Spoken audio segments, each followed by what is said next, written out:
Assalamualaikum warahmatullahi wabarakatuh. Halo teman-teman semua. Baik, karena banyak banget nih teman-teman yang request soal-soal PPPK.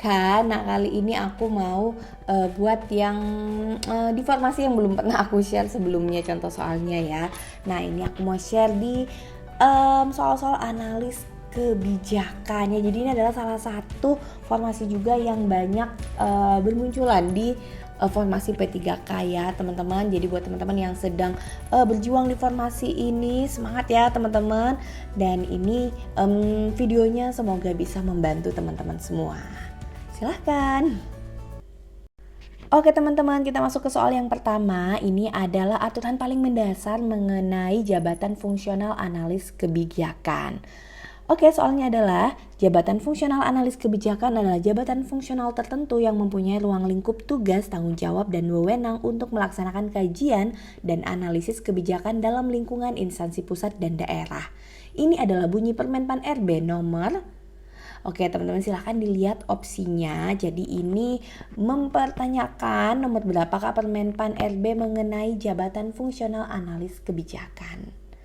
Baik teman-teman, untuk soal yang ini jawabannya adalah jabatan fungsional analis kebijakan ada pada Permenpan RB nomor 45 tahun 2013. Permenpan RB ini tentang jabatan fungsional analis kebijakan dan angka kreditnya. Oke teman-teman, soal yang selanjutnya. Terdapat 6 langkah dalam melakukan analisis kebijakan untuk penyusunan laporan. 1. Mendefinisikan masalah kebijakan. 2. Menetapkan kriteria. 3. Merumuskan alternatif solusi. 4. Menawarkan rekomendasi kebijakan. 5. Membandingkan dampak alternatif solusi. Atau 6. Menganalisis dampak masing-masing alternatif. Oke, pertanyaannya, urutan yang benar dalam penyusunan laporan analisis kebijakan publik adalah. Oke, teman-teman sudah lihat opsinya di sini kan, ada semuanya 1 2 di awal. Berarti udah jelas 1 2 itu urutan yang benar. Kemudian teman-teman tinggal mencari sisanya itu urutannya seperti apa. Nah, baik teman-teman, di sini saya akan langsung aja kasih tahu bahwa udah jelas saya yang langkah pertama adalah mendefinisikan masalah kebijakan, lalu kedua menetapkan kriteria. Nah, langkah yang ketiga itu adalah benar di nomor 3 juga, yaitu merumuskan alternatif solusi. Nah, teman-teman, setelah kita merumuskan alternatif solusi, tentunya kita tidak bisa langsung ke nomor 4 nih, menawarkan rekomendasi kebijakan, tapi tentunya kita akan analisa dulu dampak masing-masing alternatif. Berarti habis 3 ini kita akan ke nomor 6 ya teman-teman. Nah, kemudian setelah kita punya analisa dampak dari masing-masing alternatif, berikutnya kita akan membandingkan dampak alternatif solusi tersebut. Nah, setelah kita punya perbandingan, kita kemudian akan menawarkan rekomendasi kebijakan yang terbaik ya teman-teman. Berarti urutan yang benar ada di nomor 1, 2, 3, lalu 6, lalu 5, dan terakhir 4. Nah, urutan itu ada di opsi D. Soal yang ketiga, dampak kebijakan publik ditariknya subsidi bahan bakar minyak dapat terkena pada masyarakat kecil yang tidak memiliki kendaraan bermotor dengan adanya kenaikan harga bahan pangan dan sandang.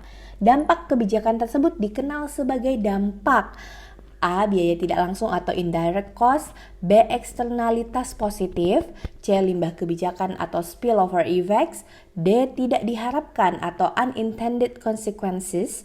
Atau E. Biaya langsung atau direct cost. Baik teman-teman, kira-kira yang mana nih jawabannya? Oke teman-teman, jadi kalau misalnya dalam suatu kebijakan ada kelompok masyarakat yang ikut terdampak atas kebijakan tersebut, atas situasi tersebut, tetapi sebenarnya bukan menjadi sasaran utama dari kebijakan tersebut. Seperti kebijakan mengenai subsidi bahan bakar minyak ini, tentunya tujuannya adalah untuk mereka yang memiliki kendaraan bermotor ya, tetapi akan tetap kena ke masyarakat yang lainnya, khususnya di sini untuk masyarakat kecil. Kenapa? Karena mungkin akan bisa harga bahan pangan naik, harga biaya transportasi naik dan lain-lain sebagainya ya teman-teman. Nah, Untuk dampak kebijakan yang seperti ini namanya adalah spillover effects, yaitu dampak kebijakan terhadap situasi atau masyarakat yang bukan menjadi sasaran utama kebijakan. Soal yang keempat, dalam Permenpan RB nomor 45 tahun 2013 telah dicantumkan kompetensi yang dibutuhkan untuk analis kebijakan, yaitu A. Kemampuan analis dan kemampuan politis, B. Kemampuan analisis dan kemampuan advokasi, C. Kemampuan politis dan kemampuan advokasi, D. Kemampuan negosiasi dan kemampuan advokasi, atau E. Kemampuan kepemimpinan. Oke, baik ya teman-teman, ini sudah tercantum di Permenpan RB nomor 45 tahun 2013 tersebut bahwa kompetensi yang dibutuhkan untuk analis kebijakan ada dua, yaitu yang pertama kemampuan analisis atau kemampuan untuk mengidentifikasikan isu atau masalah, mengumpulkan dan mengorganisir data informasi, mengidentifikasi opsi, mengevaluasi keuntungan biaya dan risiko, menyajikan informasi, membuat saran kebijakan, serta mengidentifikasikan dampaknya. Nah, yang kedua adalah kemampuan politis atau kemampuan untuk menginformasikan hasil analisa kebijakan dan bekerja dalam konteks politik dan membangun jejaring kerja.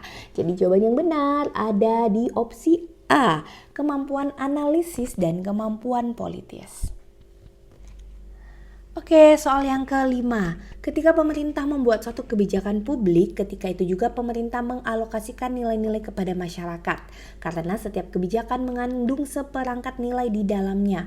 Definisi kebijakan ini diungkapkan oleh... Oke teman-teman, silahkan kita lihat definisi ini dijelaskan oleh salah satu pakar yang ada di opsi A sampai E ini ya teman-teman. Jadi soal-soal mengenai ahli-ahli dalam bidang masing-masing itu juga sering keluar ya di soal P3K teknis ini. Jadi teman-teman mungkin boleh dibuka lagi nih materi-materi kuliahnya zaman dulu ya.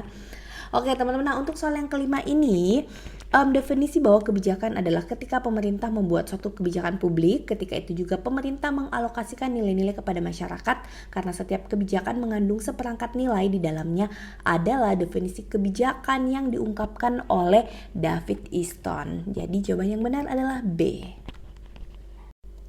Oke teman-teman, kita masuk ke soal yang keenam. Dalam monitoring dan evaluasi, analis perlu membedakan antara policy inputs, policy outputs, policy process, dan policy impacts. Yang termasuk dalam policy inputs adalah... Oke, kita lihat opsinya di sini ya teman-teman, apa yang termasuk dalam policy inputs. Jadi teman-teman, policy inputs itu adalah berarti sumber daya yang dibutuhkan ya untuk menghasilkan outputs dan impact. Jadi apa saja yang kita perlukan dalam membuat kebijakan atau dalam menganalisa kebijakan. Oke teman-teman, jadi jawaban yang benar adalah E ya teman-teman, yaitu sumber daya manusia, uang, dan peralatan. Jadi yang dimaksud dengan policy inputs adalah hal-hal yang kita perlukan untuk menghasilkan outputs atau membuat hasil dari sebuah analisa kebijakan. Jadi tentu saja kita perlu sumber daya manusia atau personilnya, kita butuh anggaran atau uangnya, dan juga peralatan seperti software, kemudian hardware, kemudian alat-alat analisa lainnya. Oke teman-teman, soal yang ketujuh, 4 fase dalam perumusan masalah yang biasa dilakukan oleh para analis kebijakan kecuali ya teman-teman yang bukan, apakah problem searching, problem definition, problem solving, problem specification, atau problem sensing ya. Jadi teman-teman kita harus paham dulu berarti 4 fase dalam perumusan masalah kalau kita mau buat kebijakan untuk menyelesaikan suatu masalah ya. Jadi menurut para analis kebijakan, fase yang pertama yaitu pencarian masalah atau problem searching. Itu berarti A kita bisa eliminasi ya teman-teman. Kemudian fase yang kedua adalah pendefinisian masalah atau problem definition. Berarti B juga bisa kita eliminasi ya teman-teman.